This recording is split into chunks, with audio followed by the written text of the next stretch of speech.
ইরানের সাথে যুক্তরাষ্ট্রের চুক্তির সম্ভাবনা যখন অনেকটাই এগিয়ে গেছে, তখন ইসরায়েল দেয়াল হয়ে দাঁড়িয়েছে, যা ভালোভাবে নিতে পারেনি যুক্তরাষ্ট্র।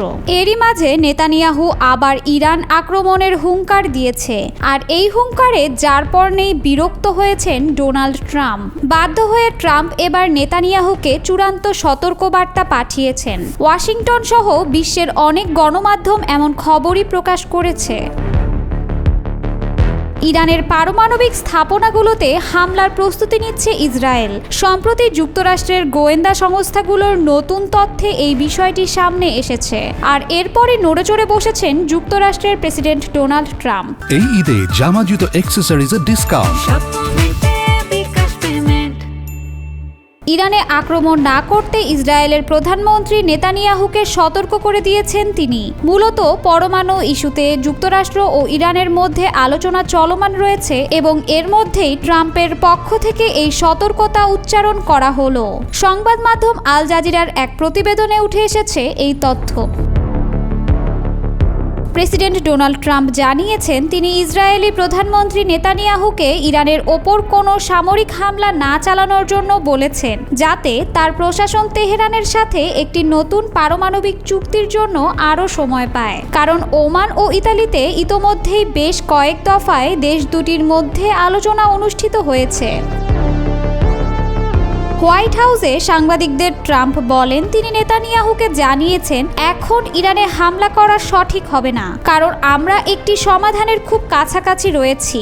এদিকে ইসরায়েলের প্রধানমন্ত্রী নেতানিয়াহু সম্প্রতি ইঙ্গিত দিয়েছিলেন ইরানের পারমাণবিক স্থাপনাগুলোতে হামলা চালানোর পরিকল্পনা আছে।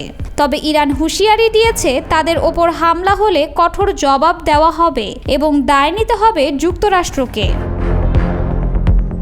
সংবাদ মাধ্যম আল জাজিরা বলছে, ওমান ও ইতালিতে কয়েক দফা বৈঠকের পর এখন ইরান ও যুক্তরাষ্ট্রের মধ্যে নতুন করে চুক্তির সম্ভাবনা দেখা দিয়েছে। বার্তা সংস্থা রয়টার্সের কাছে নাম প্রকাশে অনিচ্ছুক দুই ইরানি কর্মকর্তা বলেছেন, যুক্তরাষ্ট্র যদি ইরানের জব্দ করা অর্থ ছেড়ে দেয় এবং বেসামরিক উদ্দেশ্যে ইউরেনিয়াম পরিশোধনের অধিকার মেনে নেয়, তাহলে ইরান 1 বছরের জন্য ইউরেনিয়াম সমৃদ্ধকরণ বন্ধ রাখতে পারে।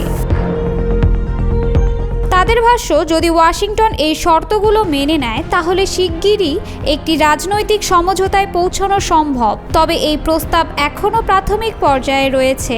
অন্যদিকে জাতিসংঘের পারমাণবিক পর্যবেক্ষণ সংস্থার প্রধান রাফায়েল মারিয়ানো গ্রোসি জানিয়েছেন ইরান যুক্তরাষ্ট্র আলোচনার ফল এখনও অনিশ্চিত। তবে তিনি বলেন আলোচনা অব্যাহত থাকা ইতিবাচক দিক। এর মানে হচ্ছে দুই পক্ষের মধ্যে সমাধানে পৌঁছানোর ইচ্ছা রয়েছে।